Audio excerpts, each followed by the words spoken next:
I'm the type of person, I'm like, I don't want to fail. Like I was Yeah. scared of failure, Yeah. and for me to drop out of school, like that would be like absolute failure for me. Um, I want to ask you, were you afraid of failure or were you afraid of failing your parents? oh, good question. Yeah. Yeah. I think both, because there are some parts of my life that does not tie in with my parents exactly, but I was scared of failing at some stuff, and yeah, I guess I was also scared of failing my parents because they Yeah. they let me stay, Yeah. and if I chose to drop out or like live on the streets or do other stuff and just completely let go of my life, like that would be my parents, I know, would be very disappointed in me. And the reason why I asked that question, and this is something I learned from Tony Robbins. I'm sure you've probably heard of him, one of the greatest motivational coaches out there. But and we'll talk about it later when we talk about personal growth and success. But he did mention that failure is not scary. It's only scary because we think that we failed, then the people that we love the most will not love us no more or see us the same way. And that's why because we fail all the time. We We do. fail. We do fail all the time because we have little failures in our lives. We fail all the time, but sometimes the main accomplishments, of course, you already know, the bigger the accomplishment, the bigger the failure. And for a lot of people, it's not the failure itself that they're afraid of. You're afraid that if you do fail, then all the people that expect you to do certain something, or your friends or circle of friends or family, may not love you the same way if you don't accomplish the thing that that they want you to do. So, Mhm. um, so because once I learned that, I was like, oh wow, but that's why it's like we talked about before. Self-love is important because regardless if you fail, whether people love you or not, if you love yourself, you're going to pick yourself back up and keep going. Yeah, exactly. Yeah, And it took me long to learn that. yeah, It yeah, took me a while to get to that point where I'm like, I accept failure now. yeah, Like I'm okay with it now because that's the only way I'm gonna learn. If you don't accept it, it's like you're pretty much aiming for perfection, and there's yeah. no such Oh thing as yeah, no perfect. perfection. Yeah, No such thing as perfection. And you learn when once you fail, you're not gonna go that path, right? yeah, You're gonna go a different path and go after that one. yeah. If you face failure there, okay, go a different path, right?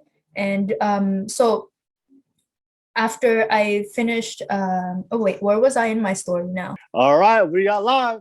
We are live. What's up, everybody? Welcome to another episode of the Kava Club Podcast, where we share healthy conversations, experiences, apply knowledge, and stories to promote happiness, love, and success, and improve your quality of life.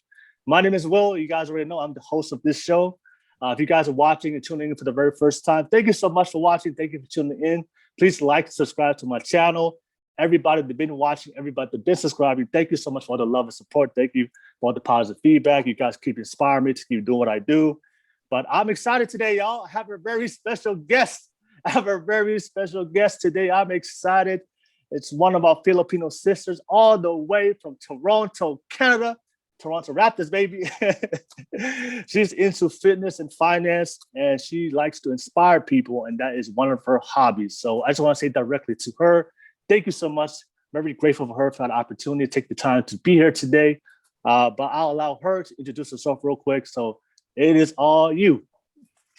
Thank you, Will. Oh my gosh, I really, really, really appreciate you inviting me today. Like I was surprised that, like I told you earlier, this is Yeah. my first podcast and I'm so excited. But anyways, so my name is Leah.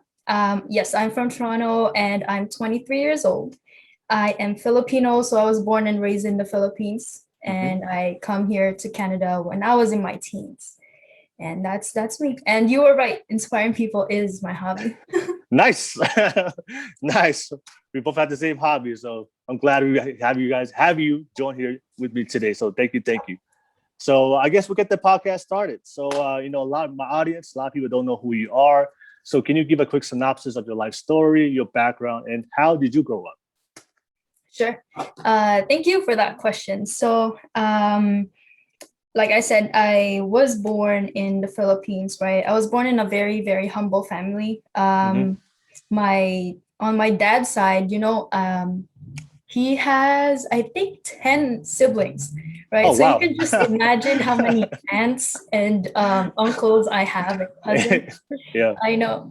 And on my mom's side, I think there were four. So my mom's the oldest, and my dad is the youngest. So, Mhm. apparently, when couples are one is the oldest and one is the youngest, they actually get along. I Yeah. found that out. Yeah, that's why I guess my parents are still together to this day, which is, something I look up to. But yeah, so I was born in a simple family of I have two brothers. Mhm. So I'm the middle child and the only girl.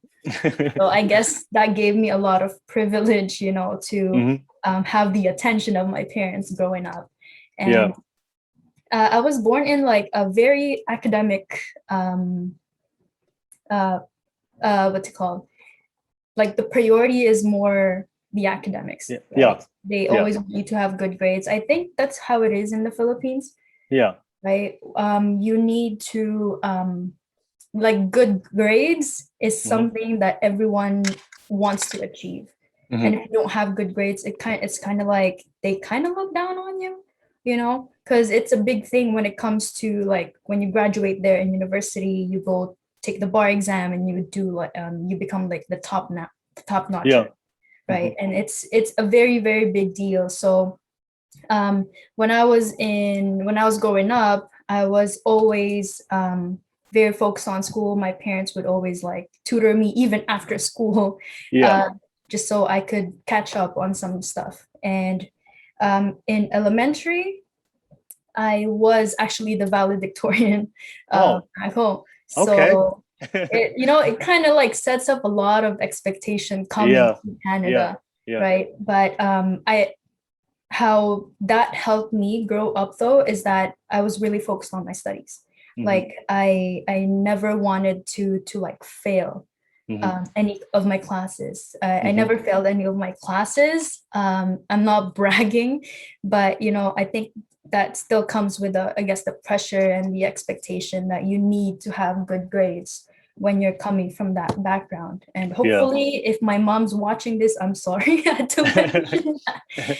But yeah, no. And then when I went to high school in the Philippines, um, I realized like my knowledge, I guess, wasn't enough because Mhm. everyone in high school there was like very, very smart. And then I felt a Yeah. little, my Yeah. self-esteem kind of like rolled Dropped. down. Yeah. It dropped, and I was like, wow. So I don't like my expectation growing up, I guess it wasn't met when I was in high school, Mhm. right? And but I just learned to enjoy it, right? You cannot be the top person all the time. You Yeah. cannot be the smartest person in the room all the time. Yeah. Right? But I just learned to enjoy the process. I made friends in high school, and then my parents decided like, hey, let's go to Canada. At first I was like, what is Canada? Yeah. What is Canada? What is Canada? I've never heard of Canada. The only two countries I knew back then was US and Hong Kong. Yeah. Those are the only two. Hong Yeah. Kong because of Disneyland and Yeah. US because I guess it's everywhere, Yeah. Yeah. And so yeah, my first question was like, what's even Canada? In my head, I was like, Yeah. what's there? I thought there was like mostly trees and that's it. And it's a funny thought. And then I came here and I was like, oh, okay, it's kind of just like the city in the Philippines. But Mhm. yeah, my parents decided to move here Mhm. to Canada, like bring all of us here and leave what we have behind. I Yeah. think we had to sell a few of our stuff too to even have there's a show money that you Yeah. gotta have, right? So we had to even sell some of our stuff just so we could have the money to come here to Canada. So my parents sacrificed a lot, and as a teenager, like I guess those are the things that you don't really um, I wouldn't say not care about, but you don't think about it. Like Yeah. it's not a big deal when you're like 13 years old. Yeah. Only thing you care about is like, oh my gosh, I'm Yeah. gonna leave my friends behind Yeah. and like Yeah. have to make new memories, I have to make new friends, have to adjust. But the leaving your family behind, like my parents' siblings and relatives and everything. I guess that took a big part of their life, leaving that behind. So yeah, they wanted to bring us here to Canada because they wanted us to have a better life, better education, which I really, really do appreciate, and I'm very, very grateful for it. Yeah. Right. But there had been a lot of adjustments I had to do coming to Canada. Yeah. What kind of adjustments? First of all, the language. Although we speak English back home, like they actually teach it back home. The adjusting to like speaking it fully, everything is English, and I had troubles with. Like all I knew was like hello or like yes or no. So every time someone would make a conversation, I just like nod. Nod. And not even though I don't understand what they're saying. But imagine how it was for my parents, because I think for kids it's easier for them to adjust to the language. Yes, to learn the language, learn a new language, but for older people they have, right? But so I came here, I was 13, so I still had 1 year of, is it middle school or junior high, or what is it, grade 8? I think it's middle school. So I still had 1 year of middle school. So that was the last year of middle school, and I think I made friends easily.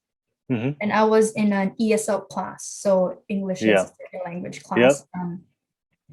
I think I was more advanced. I don't know, maybe because like I said, they were already teaching English back home, right? So I kind of knew my stuff academically, though. Academically I knew it, but I just didn't know how to like apply it, and talk fully in English. Grade 8 was fun, although it, again, the adjustments and everything, I had to go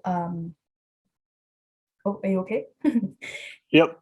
The adjustments and everything I had to go through, and by the end of that year I think I was okay now, like I wasn't homesick anymore, because in the beginning I was like, oh my gosh, I miss my friends, and I connect with them through like Facebook Messenger.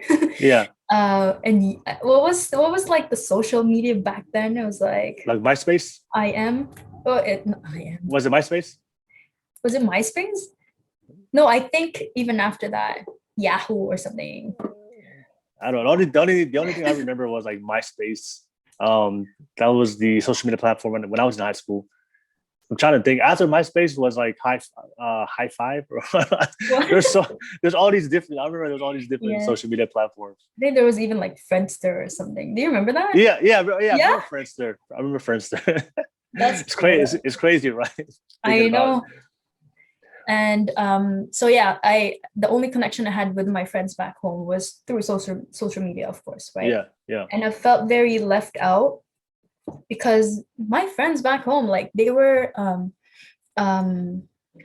what's it called? They were they have this thing called like it's like a prom equivalent here. Oh, prom, okay. But like 2 years of prom, and like 2 years of prom, like the third year and fourth year, they have those kind of things back home. And I was missing out, because these are my friends, these are the people I grew up with. And then I come here with new people that doesn't even speak my language. I felt like I was missing out, And that was me for like the first few years of my life, I guess, here in Canada. So after I graduated middle school, grade 8, I had to go to, of course, high school. Right? Yep. I went to an all-girls school. I went to an all-girls school only because most of my friends went to that school. Okay. And because I have the fear of the unknown, I didn't want to go to a school where I don't have any friends, where I don't know. Because I didn't want to, again, restart my life too much. So I guess it was a good and bad decision on my side, going to an all-girls school. Why was it bad? it was bad because okay, this is a pretty sensitive topic, but I was bullied in high school. Okay. And I think it has something to do with how I look back then or my background being Filipino. I don't know. Because like the other school that I was thinking of going to, there were more people who are also immigrants. They speak my language. So that would have been more comfortable for me. Yeah. Right. But then the school that I went to was predominantly what? It's a mixture because I think in Canada it's like multicultural, right? But most of them were born here. Not okay. There wasn't a lot of people that I could really relate to. Yeah. Or there were more people who were making fun of people who were fresh off the boat, you know. Yeah, your fob. Yeah. So I was referred to as that fob. Yeah. Going into high school, and that really made my my high school not fun. Yeah, you know? Not fun. Yeah. When people talk about high school, they're like, "Oh my gosh, it was like the best 4 years of my life." And then there's I didn't enjoy it. Like I don't want to go back to what I experienced. Yeah. In high school because it wasn't. I'm not the type to like retaliate. I'm not the type to like, you know, fight back because I don't know how to fight. That's one thing about me, and I guess that's kind of sad. You know, sometimes you gotta say something. Sometimes you gotta fight. Yeah. You know, but I never had that courage in me. Like I like maybe because I also was not born in a family where I saw people fighting physically or like verbally. So I never knew how to do that. So I just kept everything to myself, and that's kind of where, you know, everything started for me when it comes to my insecurities or like my or like accepting myself. You know, because when people are telling you stuff, when people are calling you names, you almost accept it. Like you almost want to say like you start to believe it. You start to believe it. Yeah. Exactly. Yeah. And I think I pretty much believed everything they told me when I was in high school, and that's bad because like that's the most vulnerable years that you're gonna have. It's like age 14 to what's that, 18? 17, 18. So those are the years that you really gotta be careful, you know. But do teenagers really know what's going on, or like they don't know yet? You know what's coming, or like they don't know yet how to react to things, right? So for me, on top of being an immigrant and on top of, you know, being new to the country, not having that much self-confidence in herself, it kind of took a toll on me, right? So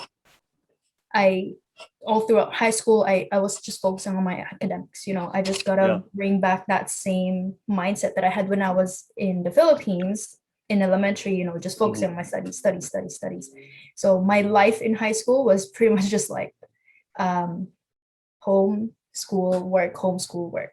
Like I didn't even try to have fun. I didn't even try to like you know, interact with a lot of people. I mean, I had friends, but I had kept it very small. And in that small group of friends, I felt safe, you know, or at least for that moment, I felt safe. And I'll get back to that later. I just want to say, because I know there's going to be people watching this, and, you know, maybe if there's somebody that's watching this and they're in high school as well, and they're probably getting bullied. I just want to say, people that often hurt people, or people that bully other people, those are usually the most insecure people in the world. So sometimes we see bullies and we think that they're these strong people, and but they're not, you know, because, you know, when you hurt people, one of my favorite quotes is like, hurt people hurt other people. And sometimes when people are dealing with something within themselves or within their own life, you know, to feel better about themselves, you know, they kind of try to put other people down. So I just want to say that for everybody watching this, if you're in high school or you've gone through it, there's nothing wrong with you. You know, there's nothing wrong with you. And I know in high school and stuff, we all have our our memories of, and there's always, bullies in high school, and a lot of people don't know who they are. And then a lot of times the teenagers, especially the bullies, like people are going through stuff in their life and they don't know how to respond and deal with it. And a lot of people who are in pain, because they don't know how to deal with their pain, they try to inflict pain upon other people to feel better about themselves. So I just want to put that in perspective. Anybody that's going through something like that, or maybe even adults, we still get bullied even as we grow older. The bullying doesn't stop. It never stops. In high school, there's always negative people out there, and there's always people out there that never been taught love, they've never been taught positive, or never. Sometimes people just have been taught to act a certain way, and that's something that we learn later on in life. But just want to say to people out there, just your value should never be diminished by how other people treat you. It's the way you treat yourself. Exactly. It's the way you treat yourself, the way you love yourself. So I just wanted to add that to your little bullying story for everybody out there that's dealing with bullies in their life. No, thank you. Thank you for that. I just want to add to that too. These people want to mirror themselves onto you. They try to portray themselves something that they cannot deal with themselves on their own. Exactly. They project their insecurities on you. Yeah. Exactly. So yeah, I didn't know that. Yeah, exactly. We don't know that, right? Yeah, back then we don't know that, right? But yeah. But you get to learn that over time, and yeah. But like in the process, I guess just try not to it's hard to say, don't take it too personal, because we're sensitive people. It is personal. Yeah. We are very, very sensitive people, and you get to a point where you're like, you start to even hate yourself. Yeah. Right. Yeah. And that's the sad part about it. And then, things happen in between, but all you got to do is, be like, learn how to love yourself, what's it called? Like, find a person, find somebody that will inspire you, find somebody who's been in that same situation, and learn from it. Right. And all throughout my high school, I didn't enjoy it. I just focused on my school. I graduated actually with honors as well. So with the honors, you still got it all the way from the Philippines. Still got it all the way from the Philippines, And because I also wanted to make my parents proud. Right? Yeah. And that was the point of them bringing me here. But there's one part of my story I didn't talk about yet that I kind of skipped. It's my parents when I was 16 years old. So I was grade 11? Yeah. I was grade 10, grade 11. My parents decided they wanted to go back home. Oh, wow.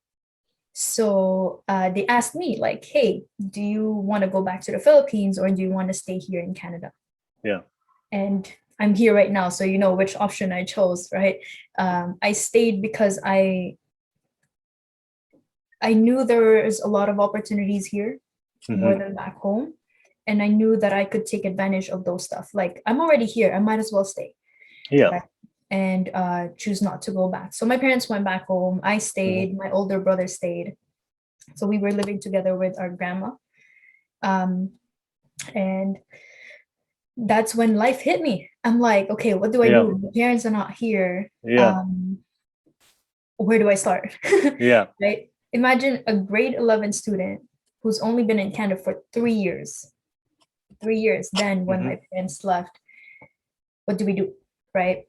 Yeah. I think we had our grandma with us because she's been here longer than us.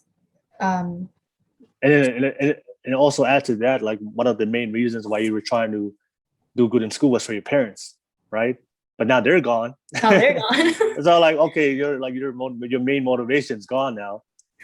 Yeah. So like now you're trying to, okay, like, who should I do this for? Still for them,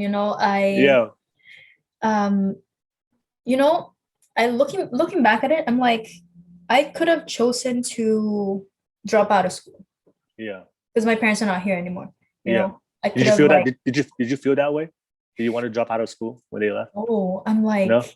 I think it's because of, the academics part growing up. Yeah. I'm like, I'm the type of person, I'm like, I don't want to fail. Like, I was scared of failure. Yeah.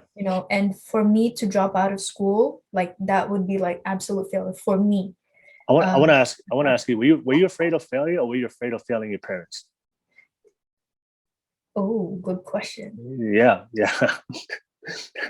I think both, because there are some parts of my life that does not tie in with my parents exactly, but I was scared of failing at some stuff, and yeah, I guess I was also scared of failing my parents because Yeah, they let me stay, yeah. and if I chose to drop out or like live on the streets or do other stuff and just completely let go of my life, like that would be my parents, I know, would be very disappointed in me. And the reason why I asked that question, and this is something I learned from Tony Robbins. I'm sure you've probably heard of him. One of the greatest motivational coaches out there. But and we'll talk about it later when we talk about personal growth and success. But he did mention that failure is not scary. It's only scary because we think that we failed, and the people that we love the most will not love us no more, or see us the same way. And that's why because we fail all the time. We We do. we do fail all the time because we have little failures in our lives. We fail all the time, but sometimes the main accomplishments, of course, you already know, the bigger the accomplishment, the bigger the failure. And for a lot of people, it's not the failure itself that they're afraid of. You're afraid that if you do fail, then all the people that expect you to do certain something, or your friends or circle, friends or family, may not love you the same way if you don't accomplish the thing that that they want you to do. So, Mhm. so because once I learned that, I was like, oh wow, but that's why it's like we talked about before. Self-love is important because regardless if you fail, whether people love you or not, if you love yourself, you're going to pick yourself back up and keep going. Yeah, exactly. Yeah, And it took me long to learn that. yeah, It yeah, took me a while to get to that point where I'm like, I accept failure now. yeah, Like I'm okay with it now because that's the only way I'm gonna learn, right? yeah. But back then I'm like, damn, okay. um, And I love what you said. And I hear a lot of people say this, where like I accept failure. And then I always tell people, well, whether you accept it or not, it's going to happen. So you have to come in peace with it and expect it. yeah, And sometimes I hear people say, I finally accepted it. It doesn't matter if you accept it or not; it's going to happen. it's gonna happen, exactly. So once you come to peace, that's part of life. Just like breathing, we wake up, we breathe. When you know that failure is a part of life, then it does help because oh, this is normal. Because sometimes we feel like that we failed. This is something's wrong. It's totally abnormal. No, it's a natural part of life. So, Yeah. but I'm glad you got to that point. You just accepted it. Yeah, Accepted it. accept it now. Yeah, because Yeah, if you what's it called? If you don't accept it, it's like you're pretty much aiming for perfection, and there's yeah. no such Oh thing as yeah. No perfect. perfection. Yeah, No such thing as perfection, and you learn when once you fail, you're not gonna go that path, right? yeah, You're gonna go a different path and go after that one. yeah, If you face failure there, okay, go a different path, right? And so after I finished, oh wait, where was I in my story now? So your parents left. You left a great year. You've decided to keep going.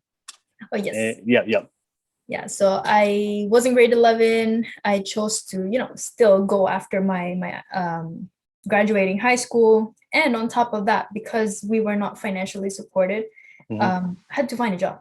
At the age of 16, I had yeah. to.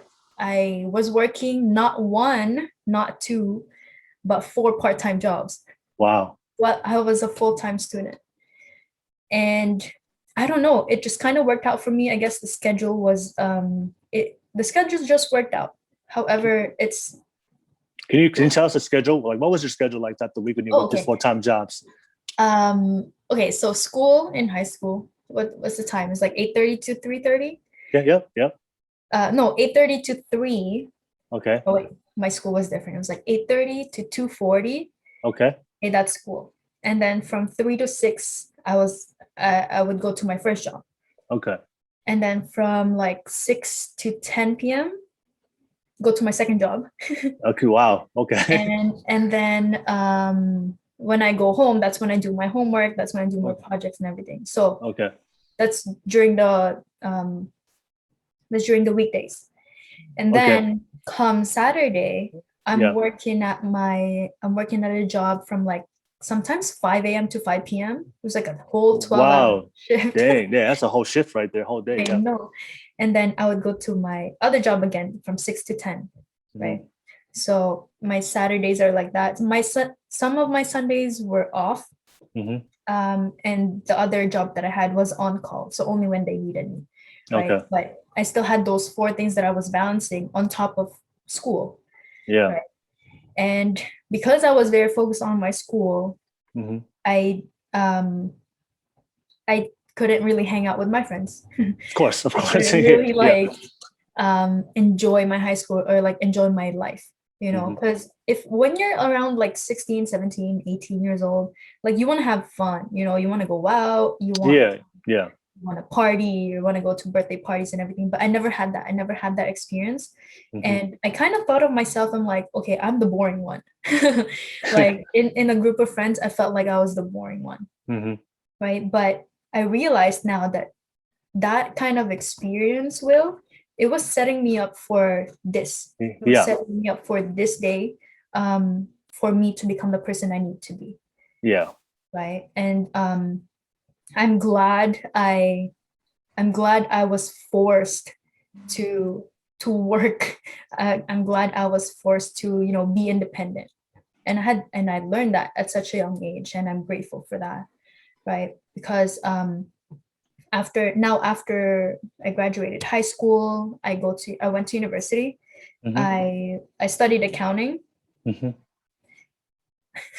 Now, me choosing accounting was because my parents are accountants, Okay. Yeah. and I was just about that. I was just about to ask you. Like, I was like, why did you pick accounting? and growing up, I was very what's it called? Like I was exposed to mostly math, Yeah. and I think there's a relationship between like Asians and math, but uh yeah. So my parents are accountants, and I was only exposed to math, so I only knew accounting. It was Yeah. either like accounting or finance, or what Mhm. else can you take with that kind of background. Mhm. Um, I thought I liked it, you Yeah. know. I learned to love it, I guess, in like the first half of my university, the first Yeah. 2 years, because I was in there. I'm like, okay, I paid for my tuition fee. Yeah. I gotta do it, or I gotta drop and pay for another, tuition, and go through 4 more years of school. But I was like, you know what, I'll do it. Let me just learn it. And because of my mindset, again, as a kid, focus on your studies. You cannot fail. You should only get like 4.0 GPA, or like A's, and reach the top. But me, I don't know what happened at that point Yeah. in my life, but I wasn't achieving what I wanted to achieve, Is you it is know. it is it safe to say that? No, because I love what you're talking. I love what you're saying. Is it safe to say that looking back at it now, right? Looking back at it now, did you really love accounting because you really love accounting, or did you really love it because that's what your parents did? I think it's only because it's what my parents did. Yes, because and I'll let you continue on the story because I feel like we're both millennials, Mm-hmm. and one of the hardest things as millennials is trying to figure out who we are, especially if you come from the family that parents have a lot of expectations on you, right? And I know a lot of people watch this, but that's one of the things I just realized for myself, and I'm not, let's listen to you. As we grow up to be adults, we realize a lot of the things that we love wasn't necessarily what we wanted. It Mm-hmm. was we just loved it and did it just because it was something that our parents wanted, and Mm-hmm. that's something that we have to go with. That's when we have to go within our own journey within ourselves and figure that out. Oh wow, like this is and realize for ourselves. Oh, I don't really like this because not because I wanted it. It's just because my mom Somebody wanted else me. wanted it. Yeah, your parents, and that's a journey that we have to discover for ourselves, and we have to unlearn a lot of things Mm-hmm. in our life from our childhood, so that we can grow to be like be the person you said, to be the person you needed to be. Yeah. So that's very exciting. I'm glad you shared that because I know a lot of people today who are struggling and unhappy Mm-hmm. because they're trying to live the life of other people or their parents or their family. Yeah. And they haven't got to that point of their life and really kind of went through their own self-discovery of personal growth and self-love to realize, you got to start doing things for yourself now. Because at the end of the day, our parents are not going to live our life. Yeah. Exactly. So we Plus, have they're to live. not here. I'm like, hey, yeah, exactly. Yeah, can I do we have my to own make. thing? But for a lot of people, it's really, really hard, depending on your relationship with your parents and depending on life, on your own, on what you go through with yourself. So I'm happy to share that for everybody that's listening, that you have to start doing something for yourself and not put a lot, especially college, right? Let me ask you, how many people in college like have degrees or in majors because of their family or their parents?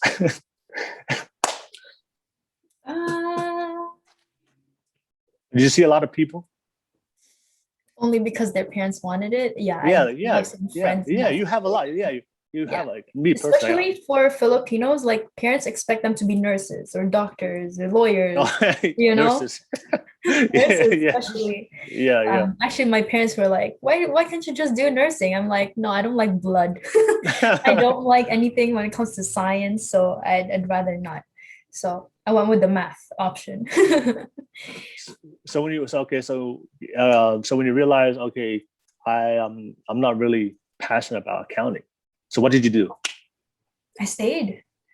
Yeah. I still wanted to finish it because I'm like, I think my goal then was just to get the degree. Yeah. Like, Okay.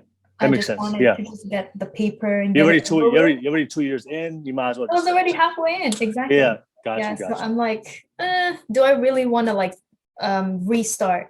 Add 4 more years of school into my life? No. I was like, no. Exactly. Yeah. So,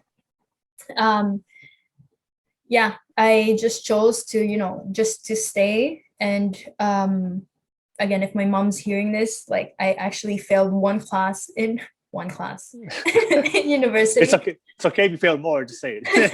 It's okay. It's all love here. All love. It's all love here. It's done, over with. No judgment.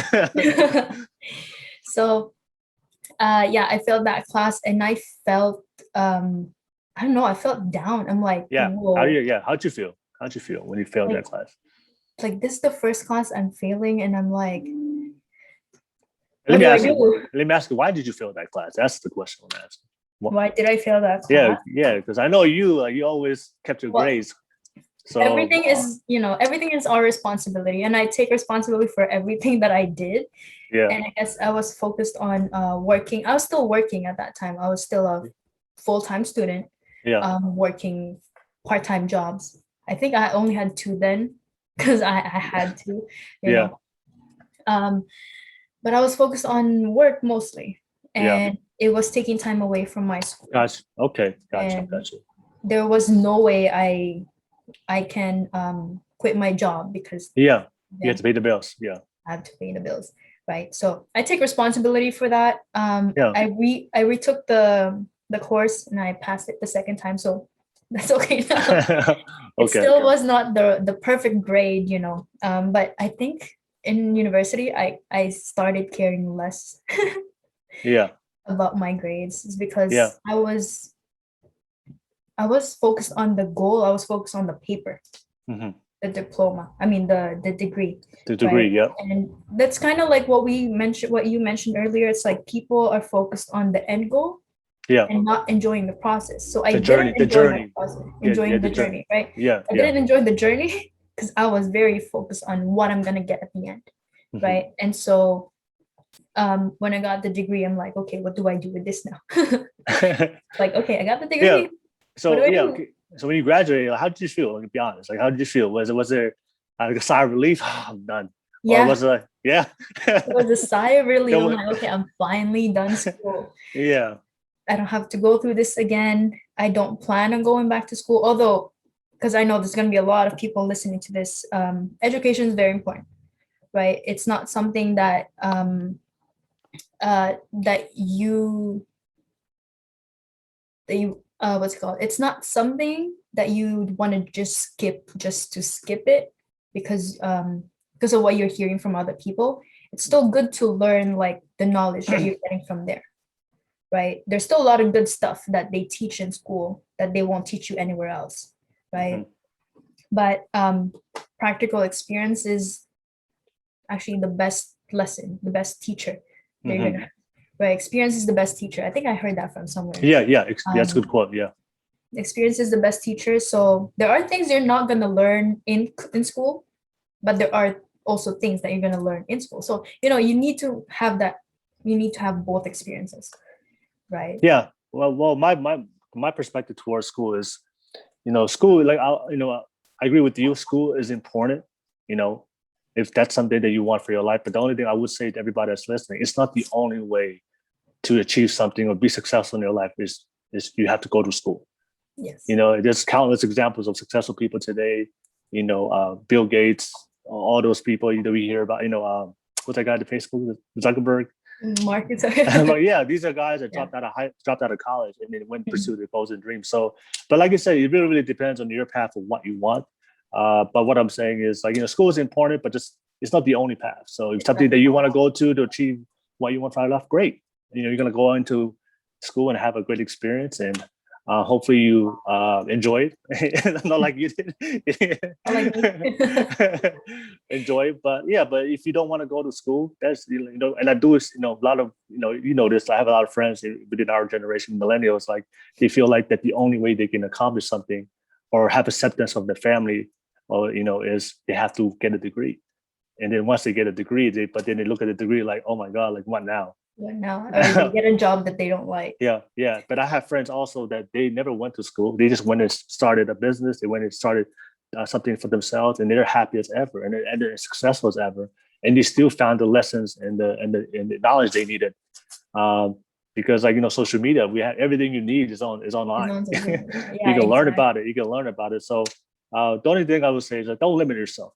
And I know this, and you can add to this. Like when you come from from third world countries like the Philippines, like islands, the reason why our parents put so much emphasis on school is because in those countries, that's the only way to make it, is to go to school. But in America, just the land of opportunity, school is not the only path. There's so many opportunities here. But so if you're struggling right now, like why are my parents so hard on me in school, especially if you come up from very like a cultured and in very ethnic family? No, just understand our parents grew up in their country. And when I'm from Tonga, so like in our country, like school is the only option. So to them, our parents, that's the only way they know how to be successful. So they're gonna put that expectation on you. But then as you learn, you're growing up in Canada and growing up here in America, we learn there's so many opportunities besides the school path. That's cool. So yeah, just if you're listening right now, you're trying to figure out your life and you haven't gone to school, I do want to ask you to ask yourself that question, like what do you want out of life and what do you want to pursue? Because you want to make sure, like you said, enjoy the journey. I don't want you to go to college and hate it. And hate it, all right? In 4 years, hey, when you get older, you realize every year is matter. Time matters, So like 4 years is a long time. It is a long time. It's a long. You could have established a company already. Exactly. You imagine like 4 years of if you go to school for 4 years doing something that you don't want, pursuing a degree that you don't really passionate about. Imagine if you took that 4 years and actually pursue something you're very passionate about, and learn the skill that you're very passionate about. 4 years later, you're gonna be a master in that skill. So, exactly. But like I said, we live and learn. Say for me, I went to school and I'm sad. It's actually I can't remember anything I learned in school in college. I just did the bare minimum because to be honest, I'm not a school person, but I just went to school because that was what society was telling me. Go to school, go to college. All my friends went to college. I was like, oh shoot, I didn't want to be left out. I don't want to be the weird one or or be considered like a bum. My family. But would you say that's also kind of like a peer pressure? Yeah, peer pressure. Yeah, pressure, society pressure, peer pressure, family pressure. But like I said, for me, I have no regrets in my life. But for me, man, that's a lot of time I could have did something else. I guess that's the only regret. But even though I don't have any regrets, because I do believe everything happens for a reason. Because I went through my college years not doing something I was happy and passionate about. As I got out of it, I was looking to do something. Yeah. I was like excited to come out of it and actually do something about my life because I just wasted so much time. But if I had to, if anybody out there that's about to go into it, I would tell them, hey, make sure it's something that you're passionate about, something that you want. And it's going to be so you can enjoy it because 4 years is a long time. 4 years is a long time. But yeah, I'm going to go back. What's it called? I wish I gave myself time between high school and university Yeah. because I didn't have time to think. I wish I Yeah. took a week off Yeah. just to reevaluate Yeah. what is it that I want. Yeah. But I think even back then I wouldn't even know. I Yeah. would have Well, we had don't no know, idea. right? Yeah. Yeah. We don't know. Yeah. So I thought the only option was, okay, you know what, let me just go to Yeah. school. Because Yeah. what would I be doing? I'd be working, and then probably I'd get comfortable at my job, and then I'd just stay there. And that was my other fear too. Was like getting too comfortable with doing one Yep. thing, and Mhm. not trying to explore what I wanna, trying to explore myself, or like explore other things out there. Yeah. So that's one thing that I suggest people do, is that coming out of high school, Take time. take time. Yeah, take Yeah. your time. Like, make sure you really dig deep into what you're passionate about, what you're happy to do with your life, right? Because then you'd be wasting, I guess, 2, 3, 4 years of your life doing something you don't really enjoy, right? And also, So- and also add to add to that. You can always go to school later. Yeah. You don't have to go to school after high school, and that's one of the pressure. We talk about pressure, right? Yeah. Sometimes people feel like I have to graduate by 21, 22, 23. I have to go to college right after high school because that's the normal thing what everybody else does. Yeah. So that's what I'm saying is, like, school is something that you can always do if you want to go back to it. So you can go out of high school, take some time for yourself, love yourself, learn about yourself, what you really want for your life, and then go into a job. And then if and then maybe one day, you don't like the job, you don't like the career, you want to go back to school, you can still go back to it. But don't feel like, and I hear this from a lot of people, I don't want to be like an old person in college. And you see a lot of them. There are people like in their 30s, 40s who still go to school too. They'll just go to school. So like you said, just because you don't, I love what you said. Take some time. I feel like that's so important. I love what you said, that take some time to make sure to find out more about yourself. Mhm. And figure out, because you just said we never asked ourselves that question like 18. What do I want? You just realize after. Yeah, realize like, after, right? I wish I asked myself that question. Yeah, but it's not really our fault, because like that type of level of thinking, like we haven't learned that skill, we haven't learned that mindset, and we're just so occupied of life, and life is in the life is life, like. And I but wish, yeah, but sorry. Go ahead. No, go ahead. I wish like the society would accept that more, because I feel Yeah. like if like there's this what's it called? But I forgot. I don't know the word, but they kind of look at you differently if you choose not to go to university right away. It's like, oh, like a stigma. Yeah. Okay. That's a word. Yeah. Yeah. Like, if you don't go to school right away, you're lazy, or like you're not gonna go anywhere in life. But actually, it's the complete opposite, right? Those are actually like the smarter people, the ones that take their time, and want to explore. But there's a difference between taking your time and actually trying to find something for yourself. Yeah. Compared to taking your time and not doing anything. So while you're like taking your time thinking about what you want to do, take action as well. Like really, really find out what it is that you want to do, and not just like, sleep and yeah, exactly. And be lazy. Don't be a bum. Don't be a bum. Exactly. Yeah. So whatever you do after high school, whatever you go to college or go through your own self-love journey or self-success journey, just be productive. Be productive. Don't just waste it and just like go to the beach and stare at the sea and I know. and ask yourself, what do I want to be, and just do absolutely nothing. No, that doesn't work. Self-discovery, self-love, that's all verbs. There's all action behind it. Mhm. And so I love you said that. Yeah, if you're lazy, you're bum, I'm talking to you. Get your ass up. Get your ass up and do something with your life. Whatever it is, do something productive that your future self will thank you for. That's all I'm going to say. Exactly. No, I like that. Right? Because you're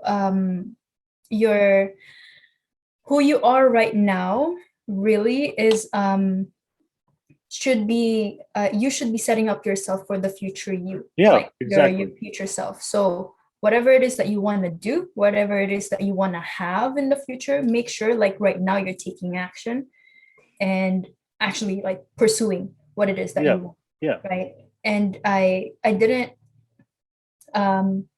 what's it called? Yeah, again, I didn't learn that until like recently when I Okay. started like reading books, when I started like this personal development thing. I never knew that existed. Like I didn't Yeah. even know about it until I got hooked into fitness. Yeah. So what happened was coming out of university, I started focusing on fitness.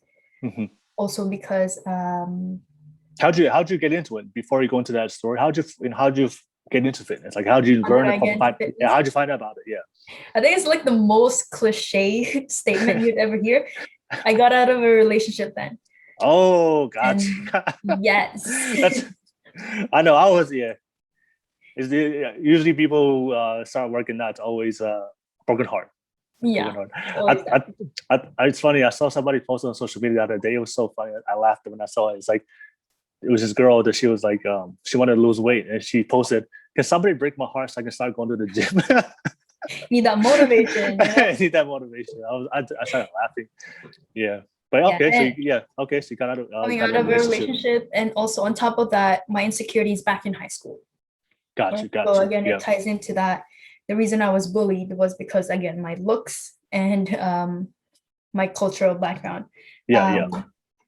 So I started going into fitness. At first, I didn't know how to start. I'm like, because fitness is not prominent in my family. Like nobody does that. Like back home, I think all we know how to do is like ride a bike. But I never knew anything about like physical fitness and you know. Yeah. When you think about Filipinos, you don't think about like fitness or sports. Yeah. Besides Manny Pacquiao, like boxing. besides Manny Pacquiao, when I think Filipinos, I don't think about sports or physical sports or working out. I think about Manny Pacquiao or nurses. Yeah. So if you see like a Filipino in like fitness or sports, anything, like they're motivated. Like there's something like pushing them to do that. Yeah. So yeah, at first I didn't know how to get into it. There was a gym in my condo where I was living then. And so that's where I started. It's a very small gym, so I felt safe. You know, like you see like a newbie like trying to hold a dumbbell or like doing all this stuff. It's like I felt safe. Like I knew like I could make some mistakes holding that form and everything. Yeah. But yeah, I learned how to do the workouts. I was referring to like YouTube videos. I was following like people on social media who's into fitness and all of that. And I started loving it. I'm like, because I started seeing results, right? And I felt safe. I felt very. Oh yeah, when you saw those results for the first time, how did you feel? You're like, okay. I was proud. I was like, damn. I was like, ooh, who's that? Yeah, who that bad? Who's that? Yeah, and then I kept going, right? Because fitness becomes your therapy. When you're stressed, when something's going on in your mind, just go to the gym. It will go away. And yeah, it's very therapeutic. Yeah. Working out. Exactly. So even right now, to this day, I still do that. And I'm like, whenever something's going on in my head, I go for a run. That's it. But yeah, so in my early years of doing fitness, after I saw results, I actually started a fitness page.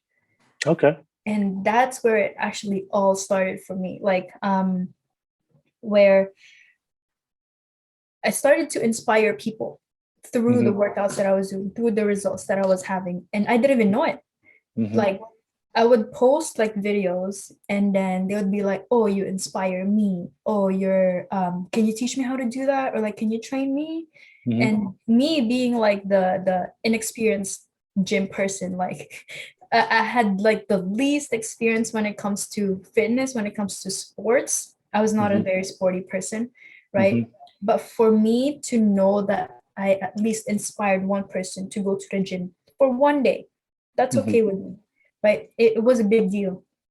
because it was my personal experience that actually helped somebody overcome their fear of going to the gym or overcome their fear of working out in general. Sorry. So that's when I started to realize I can inspire people.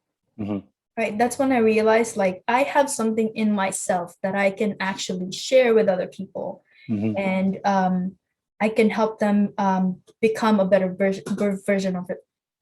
Version of themselves. Version of yourself, yeah. Yeah. You know, creating that new person that you've been trying to go after, or creating that new personality, new character in yourself, like letting out that beast inside of you, you know, because when you're working out, you're just like, and you're lifting heavy, like you're letting out that beast, right? So for me, that was actually a big deal. Inspiring people, right? Creating a change in other people. And so I took it seriously, my fitness page, I think for a few years.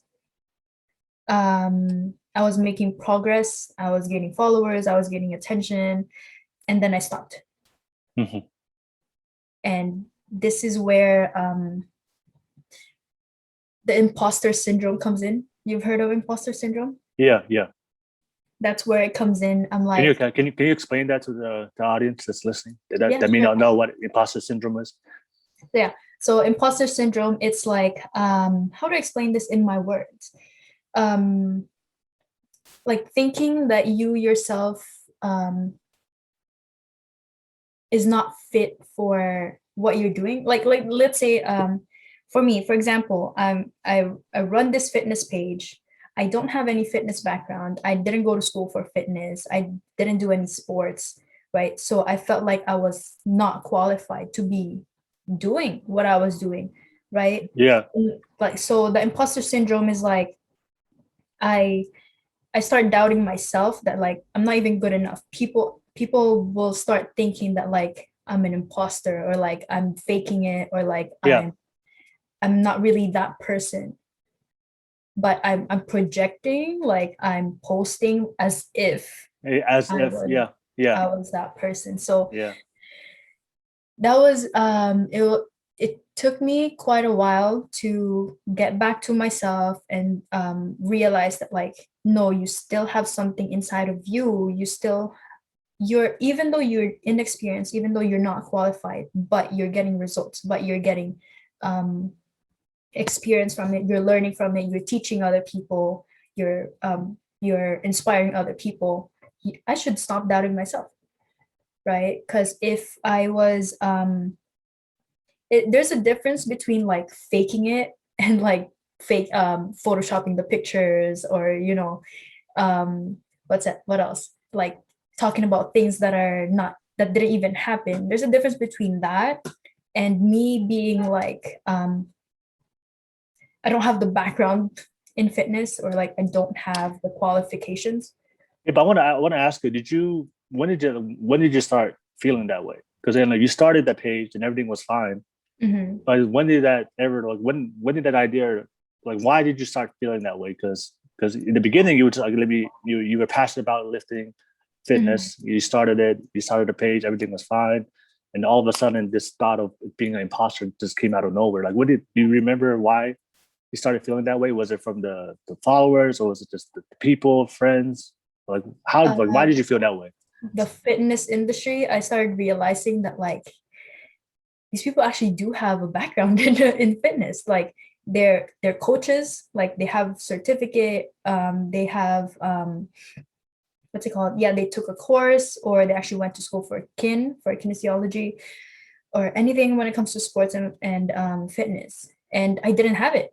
I'm like, okay, so what are my qualifications? Like, am I qualified to even do this? Am I teaching am I talking about things that are true, or am I just like pretending that I know it? Okay. Right? So at that point, that's when, because as followers grew, there's what's it called? As my followers grew at that point, I was seeing their videos, I was seeing like how they were interacting with other people, and I couldn't be them. You know, I was like, I think my insecurities were coming back then, and thinking that like, you know, I'm not enough, or thinking that I'm like, there's other people are better than me. I was pretty much like judging myself. Yeah. Did you ever? I know a lot of people do this on social media, and sometimes it leads to being the imposter syndrome. Did you oftentimes try to like fake it, like, you know, try to be more than you are? If that makes sense. Like, because because you built that persona now, like, okay, people are looking up to you as this fitness person, and did you feel like that? Okay, now people see me this way. Did you just try to be that person? Because in the beginning, you were just somebody that's just started a fitness page. Yeah. Right. I was having fun at first. Yeah, you're having fun, right? But then now all of a sudden you got these followers, people, and you realize these people saw you as this fitness guru. And then did you start trying to be a fitness guru instead of just keeping that path, or just being like, you know, I'm just doing this because I enjoy it? Like, I do want to ask you if you ever did that, because sometimes I do see people do that on social media. They start something with good intentions, and then when it blows up and people start giving them attention, and then all of a sudden they feel like that they have to be something they're not, just to please their followers. And then but then when they do that, that's when they get that conflict, because they know the reality that's behind scenes and what they're projecting on social media. Does that make sense? I did get to that point that I was just working out just to film it. Yeah. And I wasn't enjoying my workout. Like, I was filming every set that I had, and I'm like, no, this cannot be it, right? Because I wanted my videos to be perfect. Yeah. Again, I was comparing my videos to other people's videos. Yeah. Right. And so, I would just go to the gym just to film, and I didn't feel good about myself. Yeah, because you weren't really living that life. I wasn't. Yeah. So that's why the conflict came, because you know the reality compared to what you post out there. Yeah. Yeah. Okay. But nonetheless, like, some of my posts, I mean, most of them still came from good intentions. Like, no, I get, of course. I still wanted to, like, you know, help people go to the gym and do workouts confidently. Yeah. Right. But for me, as like that person on a fitness page, you know, the fitness guru, I felt like I was not living up to it. You know? And I had a lot of expectations for myself. Yeah. And I wasn't getting there. So that was a big part of like the fitness world. And so I stopped posting. Yeah. I think my last post was 2018, if I'm not wrong, 2019. Okay. Yeah. And then after that, I started like reevaluating myself. I'm like, okay, what do I do? I need to start getting motivated. I was still going to the gym after that, but it wasn't like consistent, right? I was mostly consistent then because I was filming. So I wasn't really enjoying it. Like, I wasn't at the gym to work out. I was at the gym to film. I was at the gym to have something to post. Yeah. You know? And so after I stopped posting videos, I also stopped going to the gym. Then I started getting unmotivated. Do you know why you stopped? You know why? I want to ask you. Did you ever ask yourself the question of why did my inspiration to keep working not stop? Did you ever ask yourself that question? Because I forgot my why. Exactly. That's what I was about to say. And the reason why I say that, because if you listen right now, this is so important. I'm glad you shared this. And I know you're about to go into your why, but our inspiration, it has to be ours. It has to be something that it's our why. And I know you mentioned earlier that the reason why you worked out because you came out of a relationship. So that why wasn't yours. You were doing it for the other person to prove, people do that. We try to prove that when you get out of a relationship, to prove the other person, I'm better than your ex. I'm better than the person you're dating now. Mine. No. I'm saying is people do that, right? Like, but you sometimes people when you do things for other reasons, for other people, but it's not your real reason for yourself. That's why it's gonna boost you temporarily, it's gonna be temporary, but that it's not long lasting. Like you have to find your own. I don't want to like you working out not because of this person or this person. I'm working out because of myself, because I want this for myself. I want to be healthy, and that's usually the long lasting. When you shared that, that was going into my mind. I was like, oh, as soon as you told me that you're gonna work out because you came out of a relationship, I already knew sometime along your story that your workout discipline was gonna fall off. Yeah. because I know as people, like our why has to be our comfort within from ourselves, and that's long lasting inspiration. But yeah, can you talk about that when you finally realized your inspiration was gone, and now you're trying to figure out your own of why you want to keep working out? Yeah. Yeah, so I lost my why. I lost the reason why I started working out, and I became more focused on the what, right? I became more focused on posting videos, pleasing other people on social media. Yeah. And so that's when it all crumbled down. And then now recently, just this year, I started going back to my why, because I continued posting the videos because I was inspiring other people. Mm-hmm. People felt inspired, right? I was getting them to get up and go to the gym. I was getting them motivated to work out, work on their bodies, I realized that again. And then I was like, you know what? Let me do something, right? So coming into this year of 2021, mm-hmm.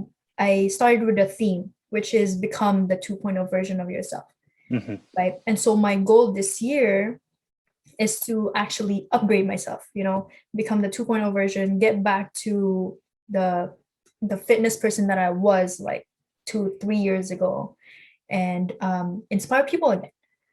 So just in March, mm-hmm. for the whole month of March, I started this challenge for myself mostly, right? Yeah. The 30-day challenge to go run every single morning for 15 minutes. That's it, right?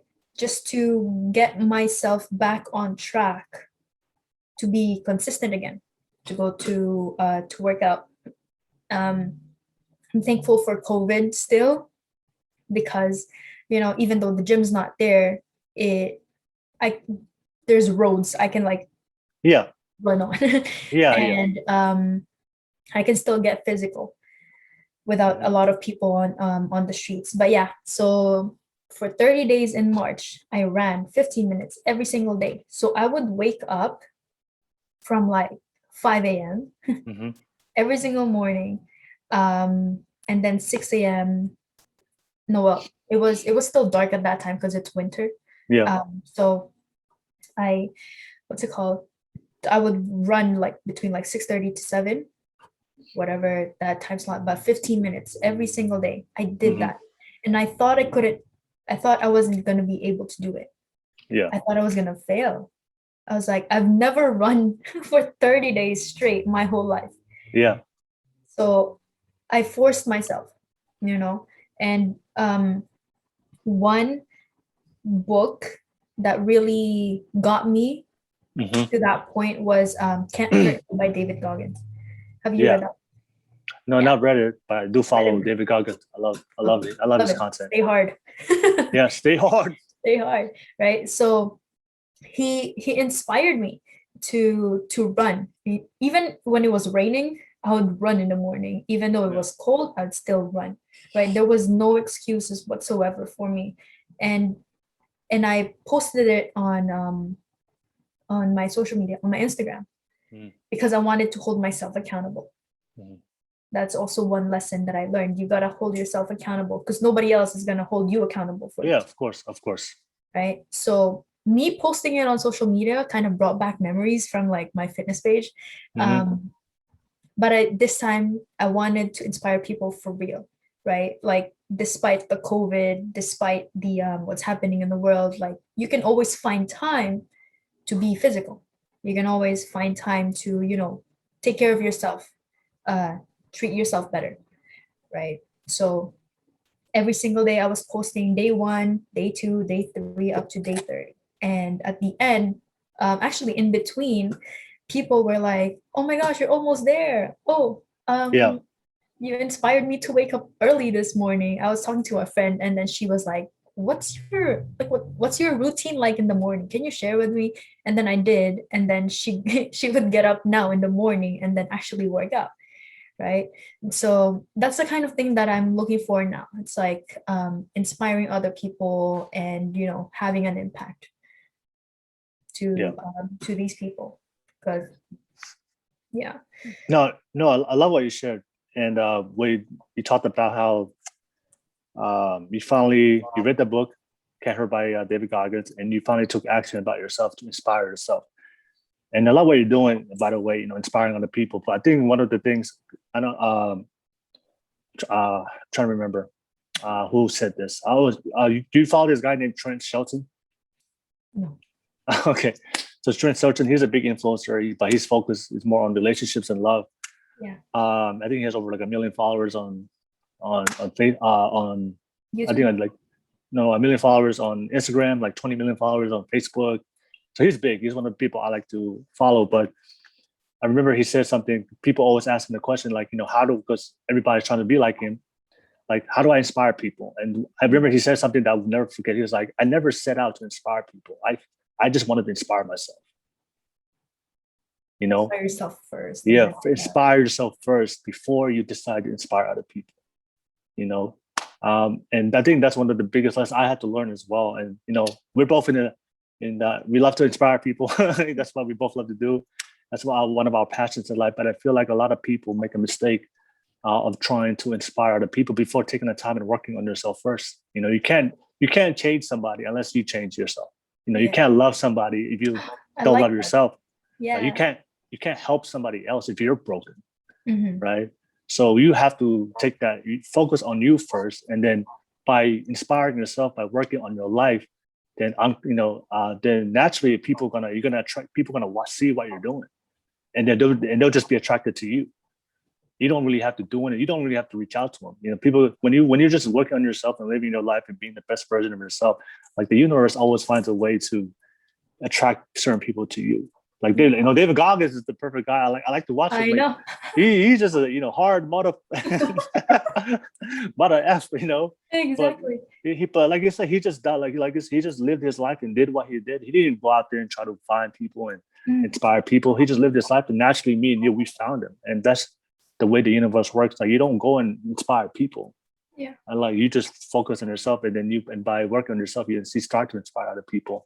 Yeah. And I see that so many times with people on social media, people in life in general. They're so focused on other people, but they don't take the time to focus on themselves. Yeah, focus on themselves. Yeah. And that's the most important lesson is you can't change the world until you change yourself first, and then everything will. I always tell people, whenever it comes to you and fixing your life, you always start from within and go outside. Yes. But people do the opposite. They start to fix things on the outside and don't fix nothing on the inside. Yeah. Right. And I bring it back to fitness. Sometimes people do this, like they'll try to work out to get a nice body, feeling, but they never take the time they work on themselves physically, but they'll never work on themselves emotionally or mentally. Yeah. So I have so many people friends I know that if you look at them on the outside, oh my God, they're so fit. They have a nice body. But then they're one of the most unemotional, and I'm not unemotional. Like they're broken. The most one of those broken people, but you would never know because that's all you see on the outside, and that's the real life that we live in today. Yeah. So after you accomplished the 30 days, right? The 30 days, and what did you do from there? What did I do from there? Yeah. Well, it's this month now, right? It's April, so March, April. I still run every morning. However, I kind of reduced it, so my workout split is different now. Mm-hmm. But my run would be more than 15 minutes now. I wanted to go from 15 to 30. So that's what I would do now, 20 minutes to 30. Not every morning, because I started YouTubing it, and they're like, because I started experiencing like knee pain. I was like, oh, what is this? And so that's why I reduced like the number of days I run now, and do my do warm-ups properly. Yeah. And what's it called? Warm-ups and stretching at the end. But when I'm not running, I'm working out, like strength training, body weight. So all of those things I'm doing. So I'm actually going back to like becoming, what's it called? I'm trying to better myself this time, physically, right? Okay. And also mentally. And yeah, so prior to that 30-day run that I was doing, it took me quite a while to get to that point because I was working on myself mentally. So you were talking about earlier, right? You got to work on yourself first before you got to inspire yourself first before you inspire other people. Yeah. So in the years that I stopped that fitness page, and then up to today, I was reading a lot of books. Now I was watching a lot of like motivational videos. My routine has changed because I learned from another book that you need to have habits, good habits, right? And you need to set routines for yourself. That's true. Will set you up for the future. So I'm very grateful for the books that I started reading. So if anyone's listening right now, well, they would. What are the books that you read? The Compound Effect. Okay. By Darren Hardy. Have you read that book? No, heard of one, but I've never read that one. It's good because then it's very the things that he talks about, like it's very actionable, right? Something that you can actually apply to yourself right away when it comes to like routines, habits. Because the small actions that you're doing now, that you're taking now, it will compound in the future, right? So it will like exponentially like just it will just exponentially shoot. You grow. You grow exponentially in your growth. There you go. So I love what you said about that, about important of building great habits and have a routine. Yeah. I think one of my favorite quotes was this guy named Brian Tracy. He said that he said it's more easier for you to act yourself into motivation than motivating yourself to act. I was gonna say that.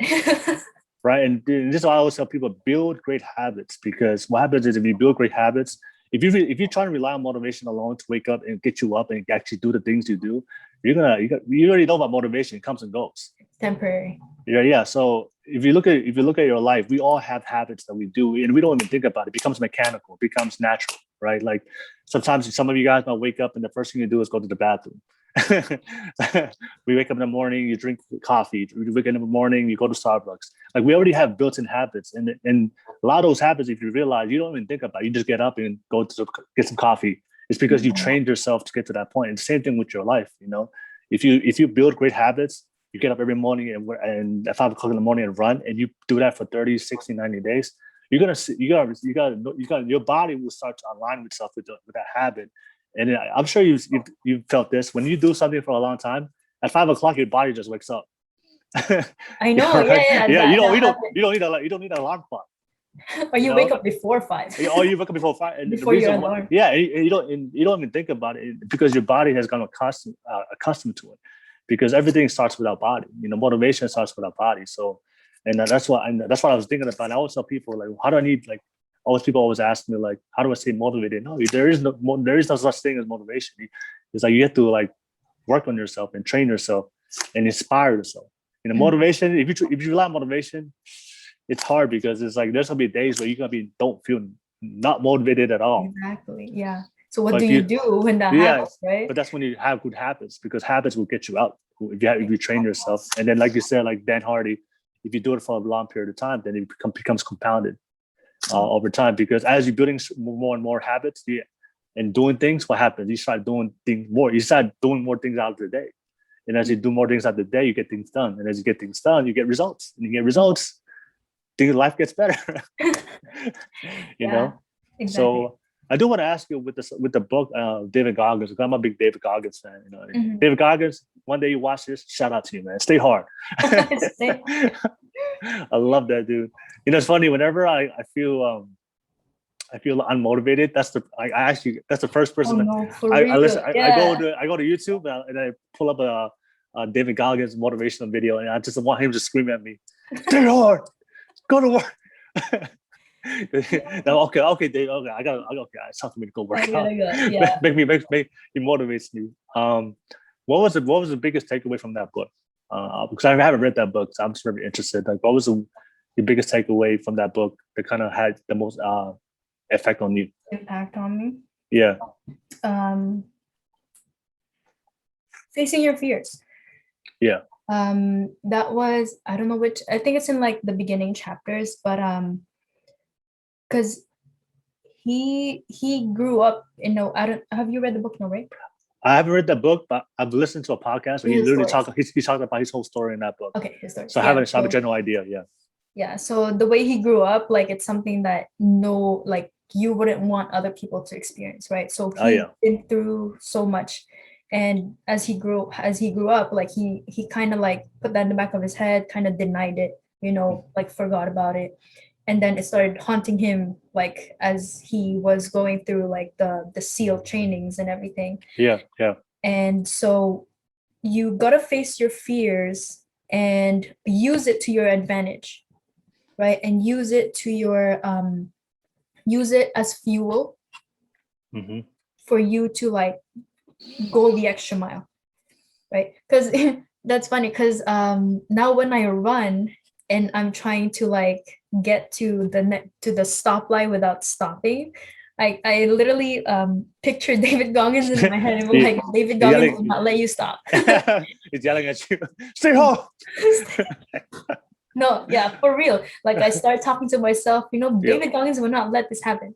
David Goggins would run for that stoplight. So then I would, I actually would not stop. So that physically, it really helped me, right? Mentally, physically, that book really helped me a lot. And I really, really do recommend other people to read that, because there at the end of each chapter, there's challenges.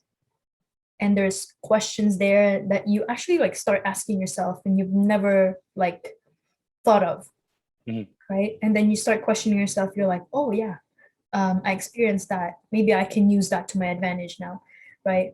Or the actionable steps, the challenges that he has at the end of each chapter, like you actually push yourself to do it. Because some people just read the book just to read it without actually applying it to their lives, right? Yeah. But me, I took it very seriously. Like, these are the things that I need if I really want to improve myself, right? If I want to help other people improve, I gotta start with me. I gotta start with myself. And so, yeah, every book that I read now, I highlight that book and then I take notes on it, and then I see how can I apply this to my life, right? And hopefully other people start doing that too. It's not enough that you read a book, you gotta apply it to yourself, right? Yeah. You know, people, you know, if you've never heard of David Goggins, definitely check him out. You know, and when you find out about his life story, it's crazy. Like, he went through a lot of shit. Like when you read about him, you hear about him, like the things that he's went through, like I can't even like compare it to my own life and fathom like the things he went through. I mean, I thought my life was bad. until you hear his story. Until I hear his story, I was like, what? Damn! I was like, damn. Yeah. Like, you know, it's all about perspective. But the one thing I take away from David Goggins is like the biggest thing he always preaches is accountability, and taking responsibility for your life, and like you said, you know, pursuing overcoming your fears, because even though fear is a natural emotion, but you have to understand that, you know, you can't live your life based on fear, right? And that's what a lot of people do. And I know it's something that we feel, but there's like you said, if you live your whole life with fear, there's always a part of your life. There's always, you know, something that you're gonna stop yourself from never achieving or accomplishing because of that fear. You know, imagine if you're afraid to work out, right? Then you're gonna be overweight your whole life and be fat.